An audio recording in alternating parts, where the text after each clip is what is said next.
हिंगणा तालुक्यात शेतकरी आणि कामगारांच्या हक्कासाठी सतत धावणारे शेतकरी नेते आणि शेतकरी शेतमजूर भूमी जनशक्ती संघटनेचे केंद्रीय अध्यक्ष रविचंद्र भाऊ गव्हाडे यांनी अनोख्या पद्धतीने वर्षाचा निरोप दिला।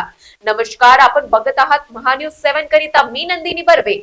31 डिसेंबर रोजी मयालदेव देवस्थान येथे कामगार, शेतकरी व सहकाऱ्यांसह एकत्र येत जुन्या वर्षाचा आनंद साजरा करत नव्या वर्षासाठी सुख समृद्धीची प्रार्थना करण्यात आली।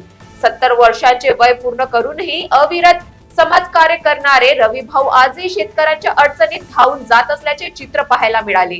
या कार्यक्रमाला अनेक सहकारी व ग्रामस्थ मोठ्या संख्येने उपस्थित होते। आज म्हणजे 25 साल समाप्त झालेला आहे आणि 31 डिसेंबर आहे।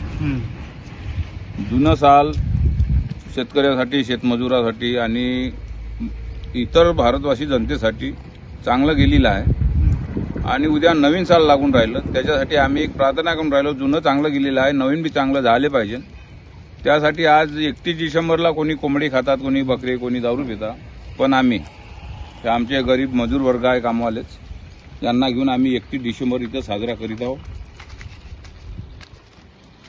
त्यासाठी सगळे मजूरच इथे आहे आणि मंदिराचं काम चालू आहे, मंदिराचं बांधकाम। महान्यूज 7 करिता हिंगणावरून सागर पडोडे यांची रिपोर्ट।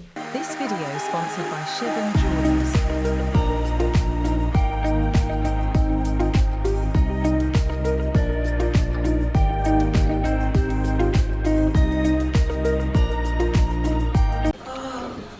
बॉस ने मीटिंग बुलाई। बाहर बाहर उठो बैठो। तकलीफ उठने बैठने की नहीं, तकलीफ बवासीर की है। बवासीर, फिशर, भगंदर, पाइलोनियल साइंस का आयुर्वेद तथा आधुनिक लेजर से उपचार। कॉल या विजिट करें www.pilesfistulacure.com।